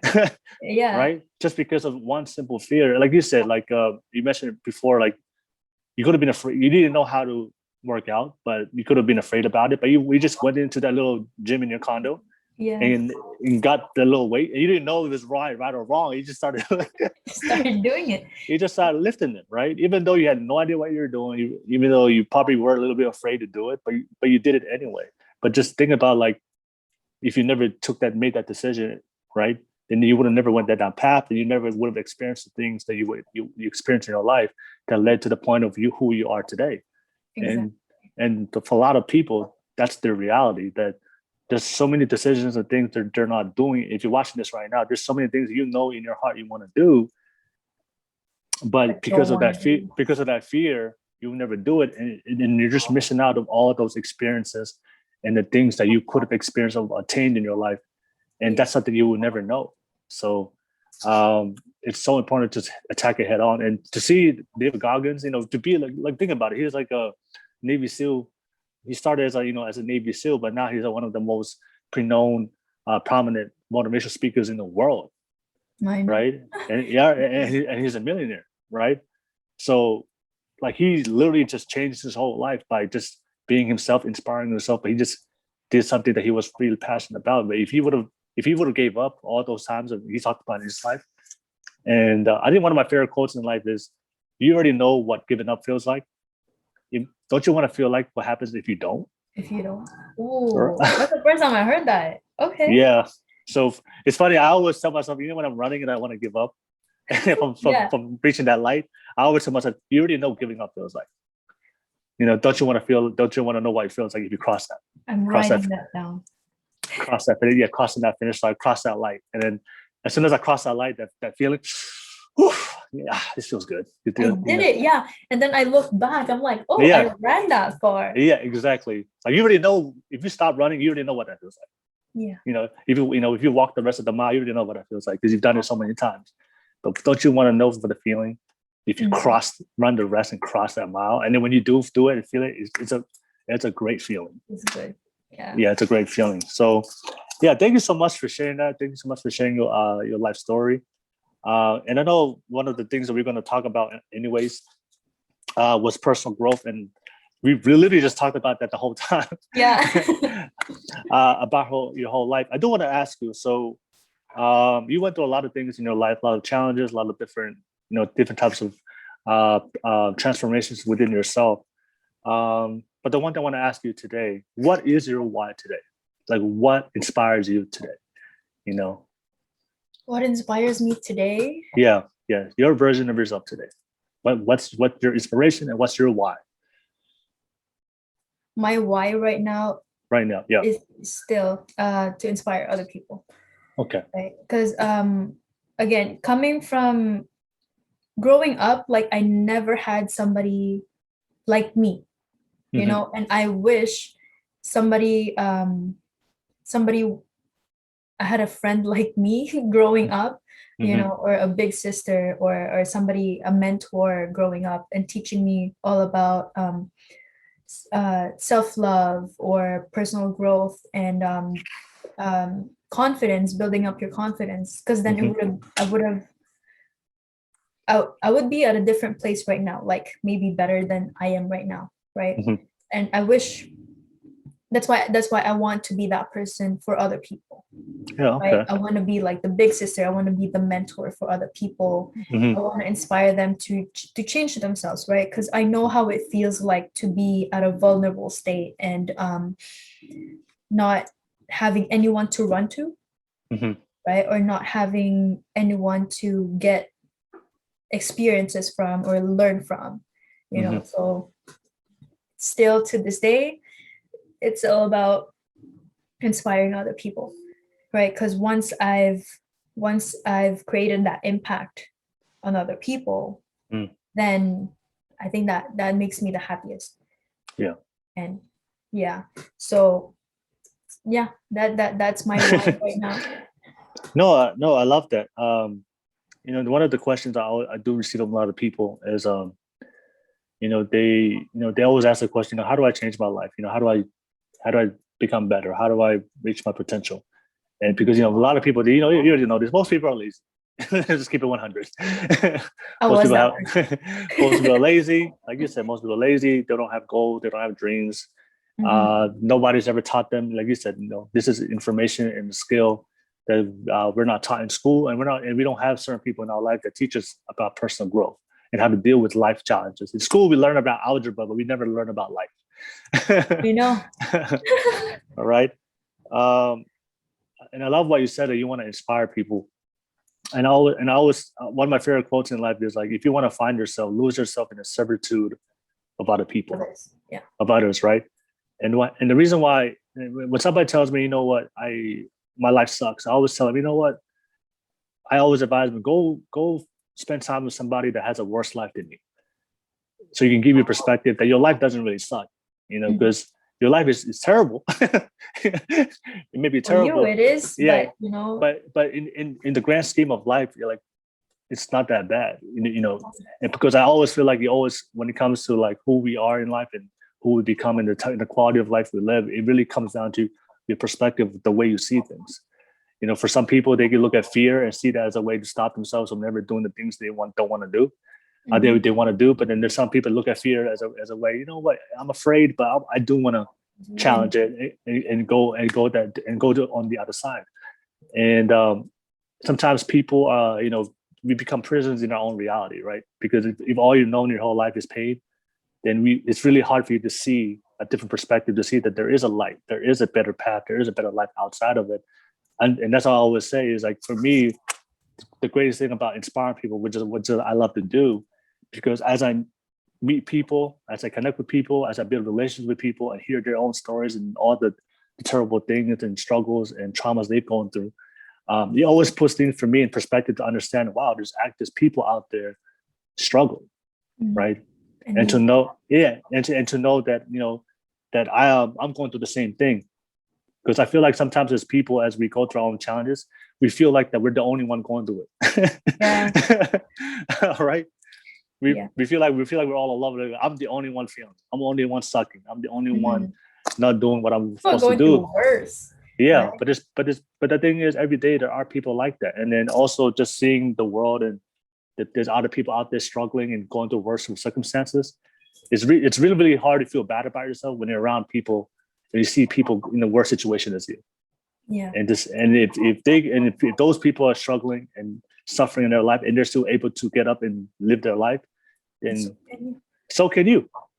That means your life is not over, but you just got to figure out the changes and keep going and make some changes within your life, and be a better person. So, and also when you do help people and you see their joy that they get from you helping them and by you inspiring them. Sometimes when you help people and you love and inspire people and empower them, even if you don't have a lot of joy in their life, their joy kind of like feeds off on you. You get that, because sometimes I've gone through my own challenges in my life, but then as I help people and I see the joy they get, the excitement they get from me helping them, I find joy in that, even though I may not have joy within myself. So, and I guess the best way I could say is just, you're not meant to be in this world alone. So even though you're supposed to find yourself first, like we always talked about before, like you have to focus on you first. But once you build yourself up, you have to spread that love to the world. You have to spread that gift to that happiness you have to the world.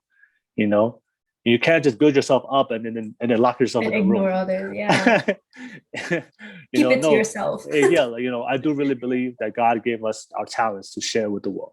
That God gave you those gifts, that everything that's beautiful about you and that's great about you, He gave us. You have to work on those things, but then once you achieve those things, you're meant to share it, because happiness is something that you share with other people. You can't. You can be the happiest person in the world, but being in the middle of nowhere in the desert. Even though you're happy, but being in the middle of nowhere desert, it's really, really hard to be happy. You're all alone. Exactly. So find yourself in the servitude of other people. So find yourself, love yourself, but then find a way to give that back to the world. And that's when you really, really feel that next level of joy and happiness, and that lasting joy. It's going to last forever, because you're constantly making a difference in other people's lives. And then, and then just to bring it, to put it in perspective, like when we talk about inspiration, you don't have to inspire the world. Just inspire the people in your life. Yeah, exactly. Whether it's their kids, whatever. your sister, your brother, your nephew, your mom, your dad. Like, just, you don't have to like, go, not everybody's gonna be a David Goggins and inspire millions of people.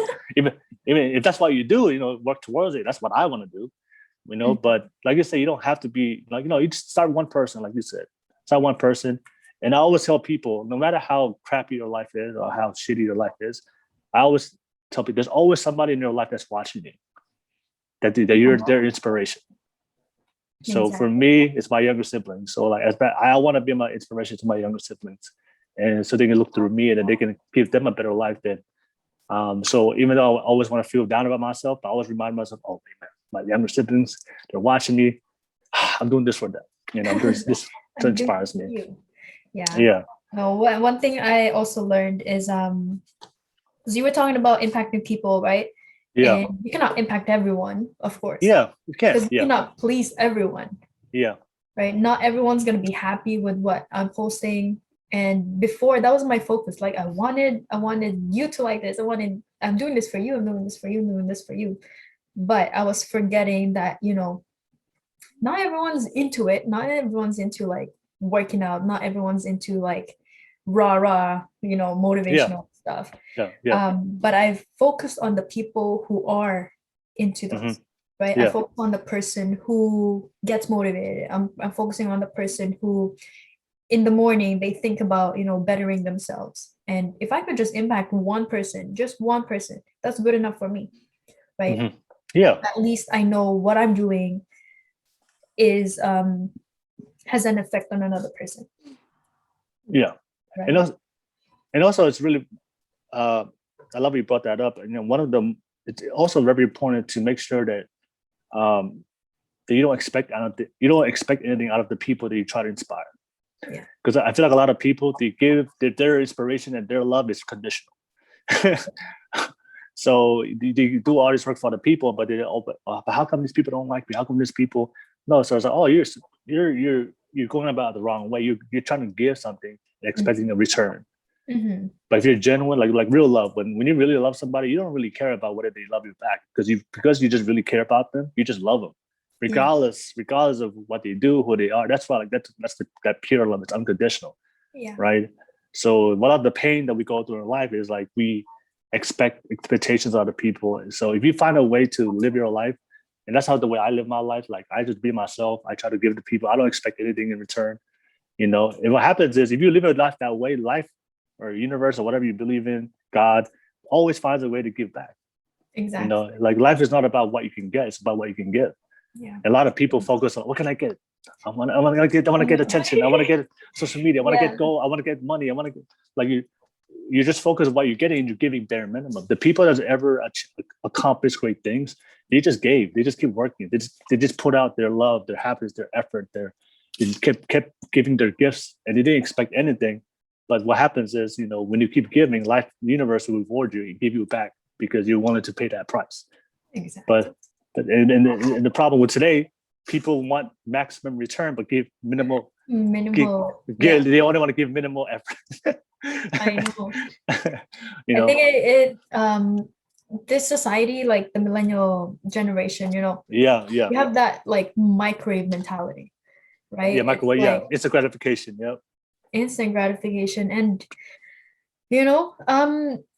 I guess I was that person before, but I learned that like it's not gonna do me any favor if I were to enjoy like the short-term pleasure instead of like the long-term, right? Because then I'd enjoy it too much. Like let's say I what's it called? Let's say I get into a business and then I'm expecting that like, hey, I want to make money right now. But you know how businesses work. You don't make money right away, right? Yeah, exactly. You have to have patience. You have to put in the work. You have to put in the hard work, put in all your effort, determination, commitment into that business. It's like a baby, you can expect anything from a baby. Yeah. Right? There are a lot of big babies out there. Watching this, I know some of you guys right now watching this are big babies. But yeah, I cannot be expecting money right away out of a business when I know it's not going to take that quick for me to generate the income, revenues, and everything. So our society right now, they're in like the get rich quick mentality. Yeah. They I've seen like people in investments or like trading and stocks and everything like that. And I see that now because again, I'm also into finance and everything. I'm actually in wealth management. So I educate people, I educate families when it comes to how money works, learning how to save money and stuff like that. So I've seen that. I've sat down with people who are like, oh, how much return am I going to get right away?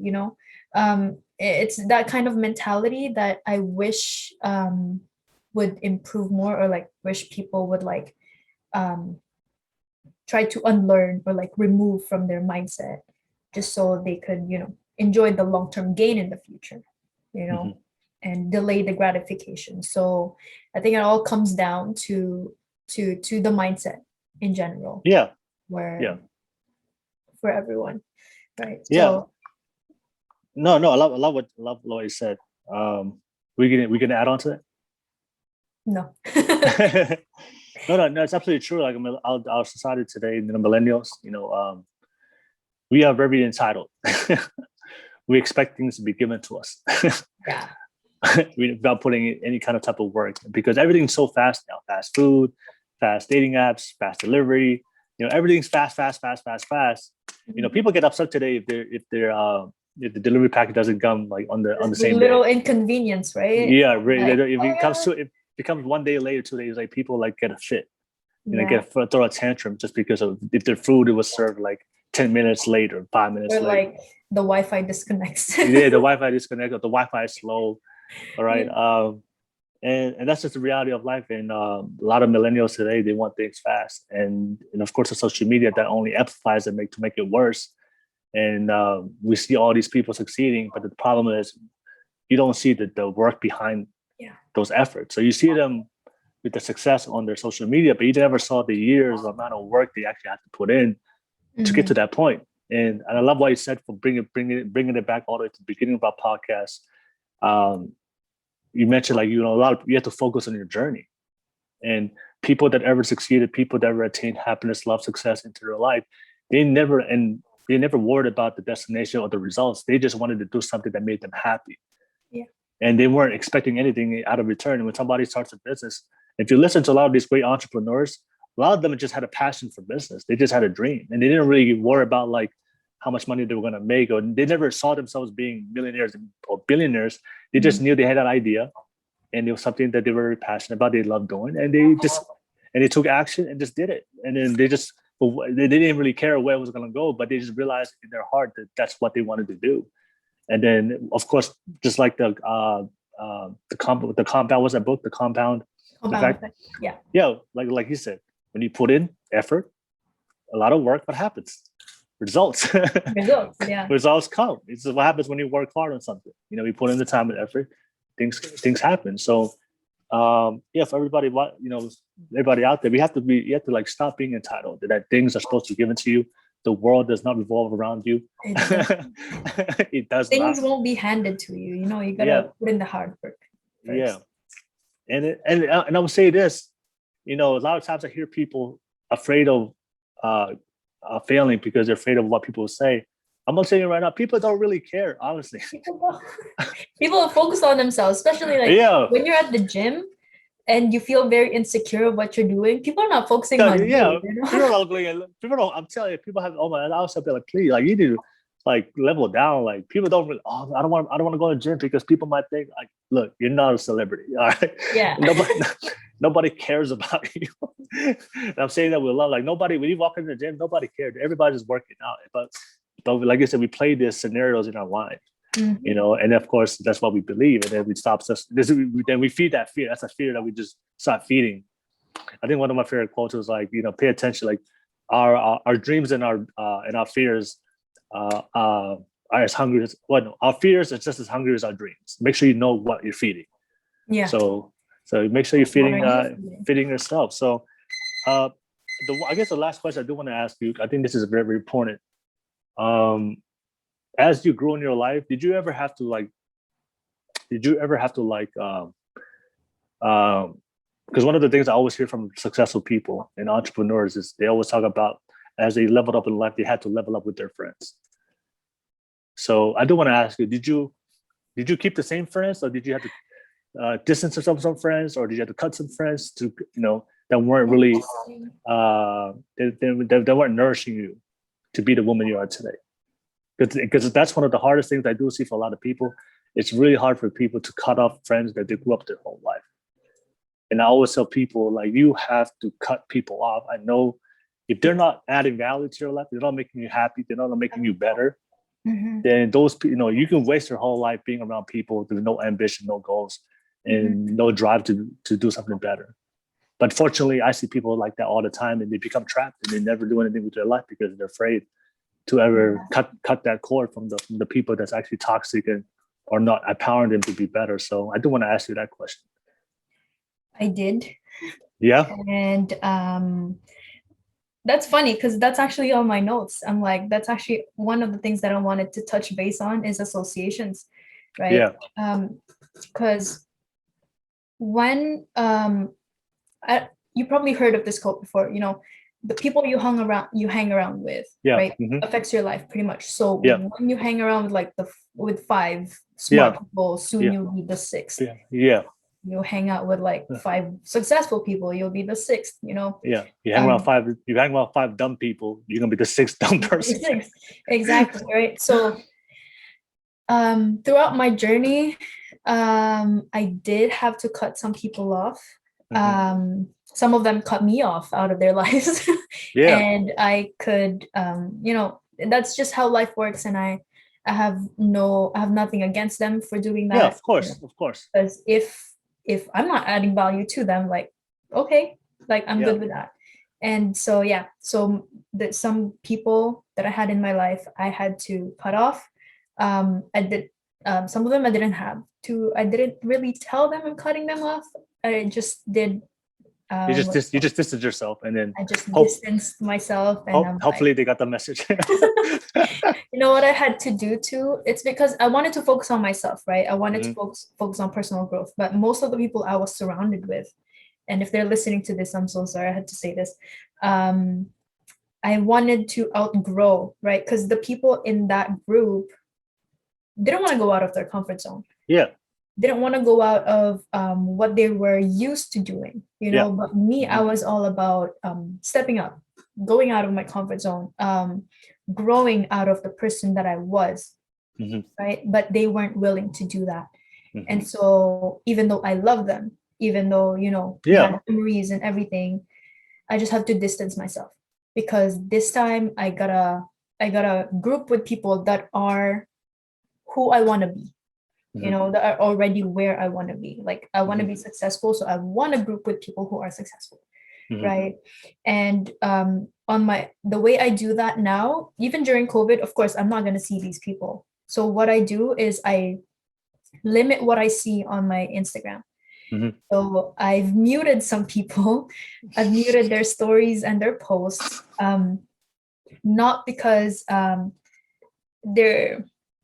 not because what they're posting is negative, but it's just that's not what I want to feed my mind whenever I go. You gotta. So the people, the things that I see on my timeline now are just motivational speakers, motivational quotes pages, my mentors, successful people. Those are the only things I see now. Even house pages or interior designs, because I'm trying to manifest my future house, my dream house. So that's what I have on my timeline only. And that actually helped me change my mindset too. Now I'm less, I'm not less negative, I guess I'm more positive now. There's still some negativity in there, but I don't let it get into my head, right? So I feed myself with positivity every morning. When I wake up, I watch a motivational video, right? Because I want that to be the first thing that I see. And I also read the Bible because I want to be closer to God, right? And so starting your day in a positive way really makes a lot of difference, right? And that's why I wanted to set up that routine that I wake up so early in the morning. So then the first 3 hours of my day is just focus on myself, focus on my spiritual, mental, personal development stuff. And then I I go through my social media later in the day, you know. But still, the things that I want to see there are positive things, and so that's why I want to change the associations Mhm. that I have, and I had to cut some people off. I had to distance myself from some people. I still love them, like I said earlier, but it's if I want to grow, I need to, you know, Yeah. move out of that of my past, Mhm. you know, and yeah, and so I can help. I can get to the 2.0 version of myself easier, right? Yeah. It set me up for my future too. No, no, that's absolutely right. I mean, it's common sense. You know, we're product of our, we have become products of our environment, right? And you have to make sure. I know you have to make sure that you have to surround yourself. Uh, Especially we have to surround ourselves with people that are better than you. You know, I think you mentioned earlier before in the podcast, you can't be the smartest person in the room. You can. Right? That's not, you know, um, if you're the smartest person in the room, then You're in the that's a wrong problem. room. You're in the wrong You're in room. the wrong room. Right? All right. That means, you know, you need to challenge yourself and surround yourself with people that are better than you.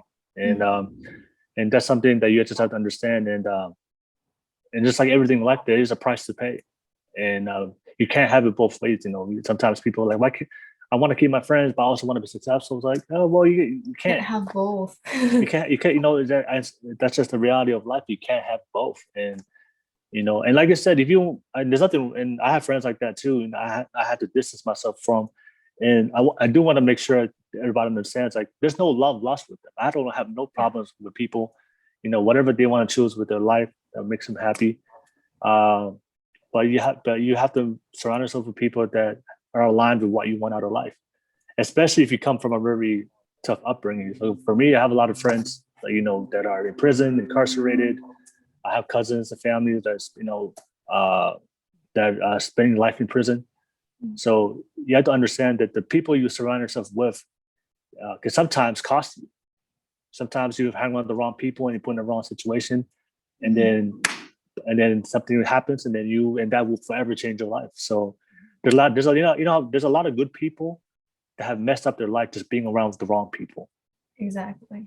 You know, I have a lot of good people that I know personally that are in prison, not because they're bad people, they're criminals. It's just because they were around the wrong crowd and happened to get caught up. And that's why associations or who we surround ourselves with is so important. And that's just life in general. You know, you can be the most kindest, loving person, but if you partner up with the wrong toxic person in your relationship,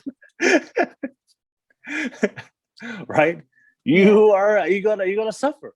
Yeah, you will. Yeah, You're gonna you'll suffer. end up becoming that person too. Yeah, exactly. I mean, but you were like the most kindest, most loving, most, you know, nicest person ever, right?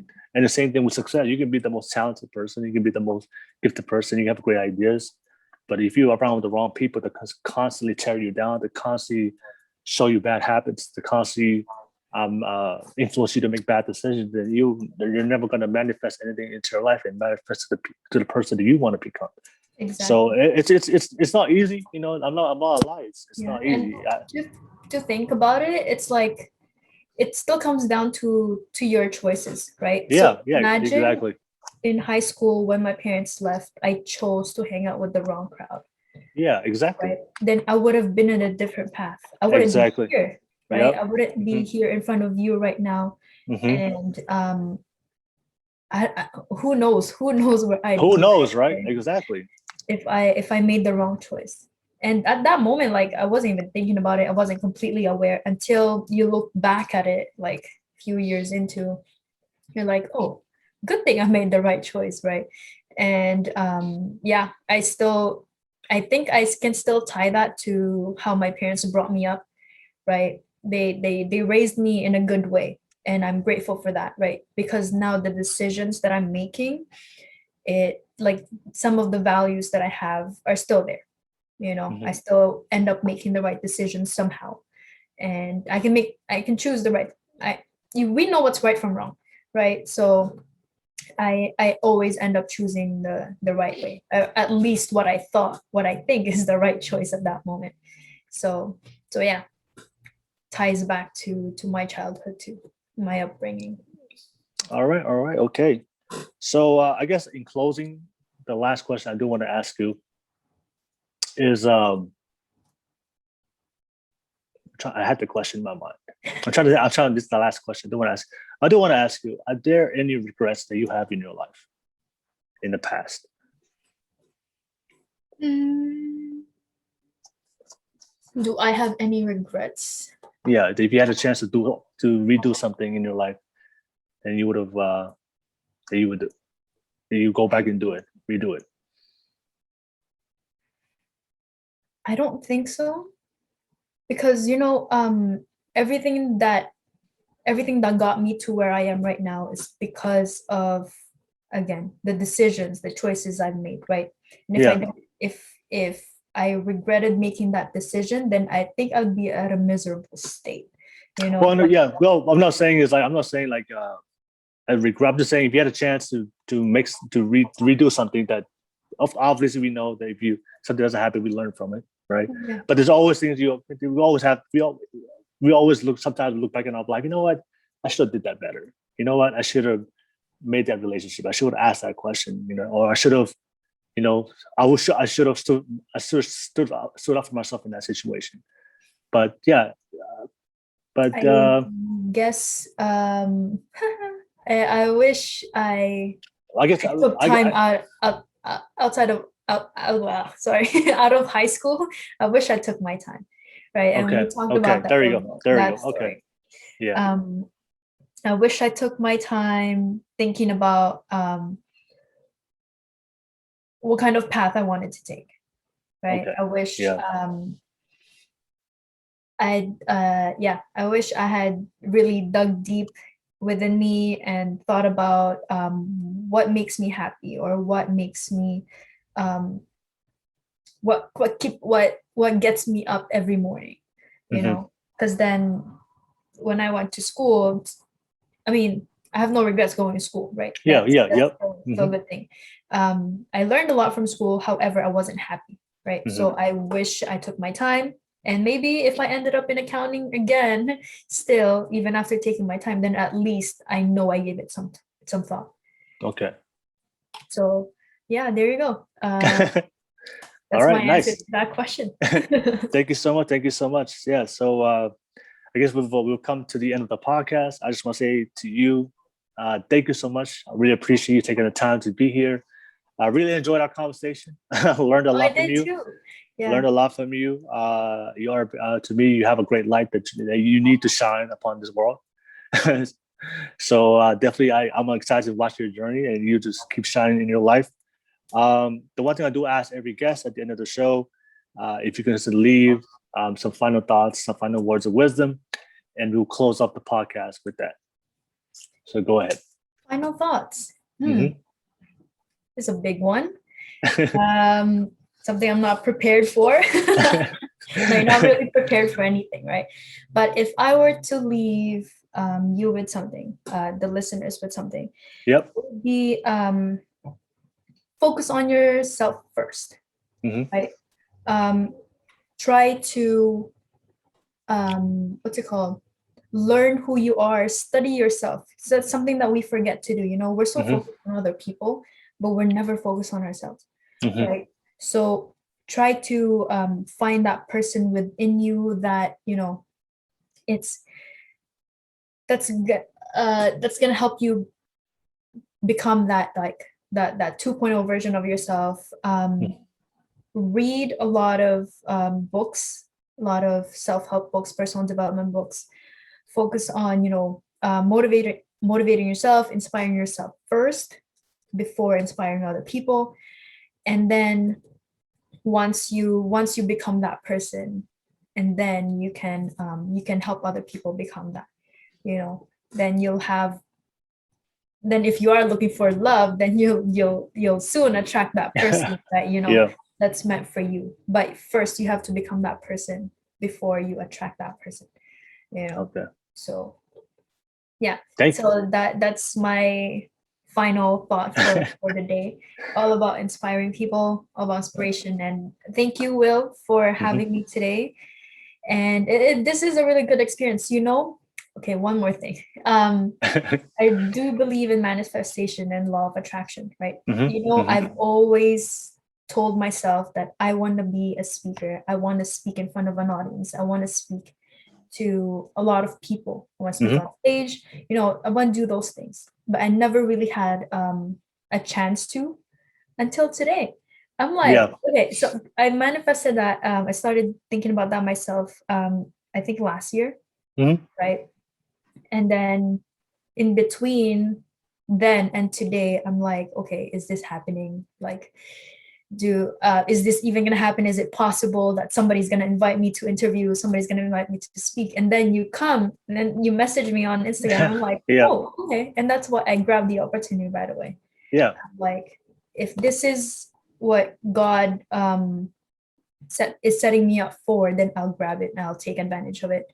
And I'm glad I did, because then I got to share my story and I get to hear from you, and I get to share the same platform with you, right? And I know how many people you've impacted and how many people have shared their stories here as well.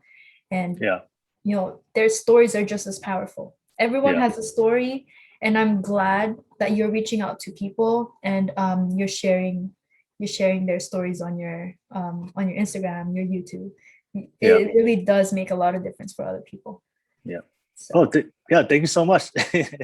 I'm just excited. I'm just happy that you responded. Didn't ghost me. All right. So thank you so much. We appreciate everybody out there. Thank you for watching.